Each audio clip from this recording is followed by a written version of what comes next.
Vascaíno do Cerrado. Fala galera vascaína, eu sou o Thiago Fontes, falo direto de Brasília, Distrito Federal, trazendo mais um vídeo para o canal. Vamos bater um papo, trocar uma ideia sobre o Vasco que entra em campo, para nosso desespero, amanhã de novo. Antes eu pedir uma moral, deixa o joinha, deixa o like, se inscreve no canal, comenta, compartilha, deixa o hype, hoje é dia do hype, né? Liberam 3 hype para cada um, então dá essa força aí para o canal continuar sendo alavancado e impulsionado na plataforma. Bom, vamos falar de Copa Sul-Americana. O Vasco encara amanhã na altitude, vou ter que colocar aí, ó, já está treinando lá em Quito, no Equador, para esses jogos. Esse primeiro jogo é jogo de ida dos playoffs da Copa Sul-Americana. A gente tem uma Copa Sul-Americana agora que vão jogar os times segundo colocado contra os terceiro colocados da Libertadores, né?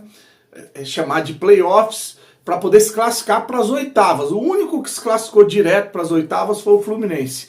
Você teve as eliminações do Vitória, Cruzeiro, Corinthians, e os 4 brasileiros vão jogar hoje, não, terça, quarta e quinta, para também garantir uma vaga nas oitavas da Sul-Americana. Amanhã tem 2 jogos de brasileiro, às 21h30, o Bahia encara o difícil América de Cali, né? E o Vasco encara o difícil Independente Del Valle. Jogos às 21h30. Aliás, todos os jogos dos brasileiros vão ser às 21h30. Na quarta-feira, 21h30, Alianza Lima e o Grêmio. E na quinta-feira, o Bucaramanga, às 21h30, encara o Atlético Mineiro. São os jogos dos brasileiros de ida, tá? O único time que vai jogar em casa nessa primeira mão é o Bahia, que está fazendo um excelente campeonato brasileiro, né? Não se classificou na Libertadores, mas tem um time aí muito bem organizado com o Rogério Ceni. Eu acho que se classifica, tá? O Bahia se classifica. Grêmio, onde tomou uma porrada do Cruzeiro, né? Não sei, Grêmio e Vasco, não sei se passam não, tá? Agora, o Atlético Mineiro e o Bahia devem passar nessa fase aí da Copa Sul-Americana. Bom, o Vasco que já não apresentou nenhum reforço agora. Aliás, o Vasco anunciou um reforço hoje, tá? Vou colocar aqui a foto para você. O Vasco anunciou a contratação, é oficial a contratação do volante Thiago Mendes, tá? Um contrato que vai até dezembro de 2027. E aí o jogador já tá bidado, já tá com uma inscrição feita na CBF, já saiu no bid, tá liberado para jogar. A teoria, né? A parte burocrática já tá liberada. Agora a parte prática, que é a questão física, é que vai determinar essa estreia dele. Eu falei que ele podia estrear ou no jogo do Grêmio ou no jogo do Del Valle na volta em São Januário. Por quê? Porque ele falou que ia precisar de 1 a 2 semanas para se preparar, para estar apto para jogar. O Vasco precisa muito de um primeiro volante e eu acho que vão acelerar esse processo essa semana para contar com ele para o jogo contra o Grêmio no sábado, tá? Inclusive já estão abrindo aí para venda de ingressos para esse jogo em São Januário, Vasco e Grêmio, válido pelo Campeonato Brasileiro. E depois, na terça-feira, Vasco e Del Valle pela Copa Sul-Americana. Precisa se manter vivo. O que a gente precisa é de amanhã não tomar uma porrada. Se vencer, perfeito, mundo ideal. Se empatar, não é ruim, você está jogando na altitude contra um adversário que está acostumado a jogar Libertadores, e aí que inclusive foi um dos melhores terceiro colocados na fase de grupo da Libertadores. Então se ganhar ou empatar, positivo. Cara, se perder, meu amigo, se perder de muito, então esquece. Mas não vai reverter o placar com esse time aí de jeito nenhum. De jeito nenhum. Então precisa amanhã jogar fechado. Até a questão do Coutinho, que além da gente não contratar, além dos incompetentes não reforçarem o Vasco, a gente ainda perdeu o Adson e o Coutinho. Tem muita gente falando que o Coutinho fora é reforço. Mas o Coutinho estava dando liga com o time do Fernando Diniz, apesar de ter jogado nada contra o Botafogo, né? Agora, foi providencial. Você perde um Coutinho que faz com que o time perca na marcação e agora ele vai poder reforçar o setor de meio de campo, né? Então, o Fernando Diniz vai mudar o time. Agora, quem que ele deve colocar? Aquela parada de ter treinado o Hugo Moura de zagueiro, eu não creio que ele vai entrar com o Hugo Moura de zagueiro. A minha dúvida nessa zaga do Vasco é se ele vai colocar o Maurício Lema. Pode ser que amanhã ele entre com o goleiro Léo Jardim, PH João Vitor e o Maurício Lemos, e o cansado do Piton do lado esquerdo. Era pra estar o Leandrinho aí agora, né? Era pra estar o Leandrinho, moleque, né? Gás.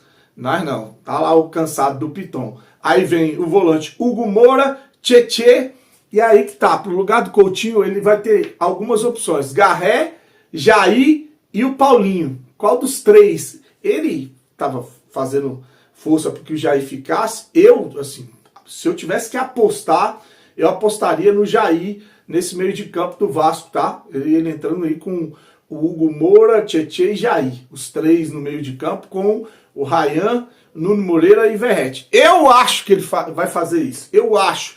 Mas rola uma possibilidade dele entrar ou com o Garré ou com o Paulinho. Eu acho que dificilmente ele vai fazer isso. Para manter a estrutura do que ele vem escalando ou ele vem aplicando dentro de campo, é capaz dele entrar com o Tietê e Jair. Inclusive o Vasco jogou contra quem, cara? Foi contra o Fluminense que a gente perdeu por 2-1, né? Tinha até que ver essa escalação, quem foi que entrou. Acho que foi o Jair com o Tietê.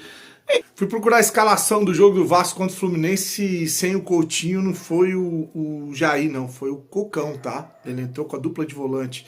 Hugo Moura e Cocão e o Tietê na frente, aí mantendo aquela estrutura do Nuno Moreira, Ryan e o Verratti. Então foi o Cocão na derrota por 2-1. Enfim, tá aí as prováveis mudanças para o jogo de amanhã na zaga, porque quem acompanhou o jogo, pelo menos eu que estava ali do lado do banco de reserva e acompanhou. Falar nisso, teve uma live, acho que não sei se foi no Corujão Vascaíno, lá do Dib, do Marcelo. Então, um abraço para eles. E um cara mandou uma mensagem aqui falando, não, lá na live teve alguém que falou que o Felipe e o Pedrinho não foram ovacionados. O cara tinha que falar o seguinte: eu não vi. Ele não vê é diferente de não aconteceu. Então ele não viu. Não viu.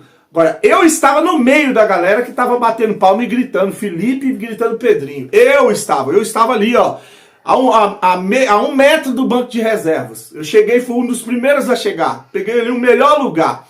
Ah, inclusive foi o primeiro a chegar naquele setor ali. E aí eu vi a hora que entrou o Felipe e a galera começou a gritar Felipe! Felipe! E ele deu um autógrafo na camisa de alguém que estava ali no campo, mandou um tchauzinho e depois entrou o Pedrinho, a mesma coisa, gritaram Pedrinho! Pra 1 hora depois estarem xingando o Fernando Diniz. Esse é o torcedor do Vasco, cara. É o torcedor que vai para o aeroporto fazer festa. Eu já falei, né? Para porta de hotel, pegar autógrafo de jogador cabeça de bagre, pé de rato, que não ganhou absolutamente nada pelo Vasco, para assinar a camisa de 300, 400 reais. Isso é o que virou a torcida do Vasco. A ponto de eu ver hoje um cara mandou no WhatsApp, um grupo de WhatsApp que traz notícias a respeito do Vasco. Dizem que vão demitir o Vojvoda lá do Fortaleza. O Vojvoda é um técnico que eu tenho um apreço, eu gosto, queria ver trabalhando no Vasco. Mas o Vojvoda não vive um bom momento. Dos últimos 8 jogos do Fortaleza, são 7 derrotas e 1 empate. Aí eu vi uma página dessas aí, um grupo de WhatsApp, os caras falando pra... Trabalha, Pedrinho, bora trabalhar, Pedrinho, manda embora o Diniz e contrata o Vojvoda. Tá de sacanagem, né? O torcedor do Vasco vive em Nárnia. A culpa agora é do Diniz. A culpa é do Carille, a culpa é do Diniz, depois a culpa é do Vojvoda. E essas antas não enxergam que o problema está em quem está contratando e não nos contratados. E aí é esse tipo de... Isso. Por isso que eu falo, cara, o torcedor do Vasco tem um time que merece. O torcedor do Vasco tem um time que merece. Infelizmente, os que não merecem, né, tem que pagar por esse tipo de torcedor aí, que não é capaz de cobrar os verdadeiros culpados, os responsáveis, a ponto de os caras irem para estádio ficar gritando o nome de Pedrinho e Felipe. O que esses caras fizeram pelo Vasco? O que esses caras estão fazendo no departamento de futebol do Vasco? São piores que a 777 com o Paulo Brax. A pior gestão de futebol, e olha que eu falava isso, o Salgado é a pior desgraça que aconteceu no clube de futebol, e o Pedrinho com o Felipe estão conseguindo ali passar o Salgado, né? Mas tá aí, então, sem contratações, só esse volante que a gente não sabe quando é que vai estrear, agora sem o Adson, sem o Coutinho, um time amanhã que deve jogar com 3 volantes, mais fechadinho, não é o DNA do Fernando Diniz. Fernando Diniz deve estar cobrando reforço, daqui a pouco é pressão, porque o responsável vai ser ele, e a gente segue nesse círculo vicioso né, de manda técnico embora, não contrata jogador, gestão vagabunda, né, calote, recuperação judicial, vende para qualquer um. Bicho, Vasco dá nojo, cara, dá nojo você ver as notícias do Vasco, né? Eu acho que eu tenho até que agradecer a galera que acompanha o canal, porque vocês são guerreiros, filho. Vocês são muito guerreiros de buscar notícia do Vasco. Eu mesmo, eu tenho que produzir conteúdo, eu tô de saco cheio. Imagina quem escuta, quem assiste, quem ouve aí. Grandes contratações, grandes jogadores chegando, grana, shake pra comprar o Vasco. Vá tudo pra casa do caralho, bando de fela da puta.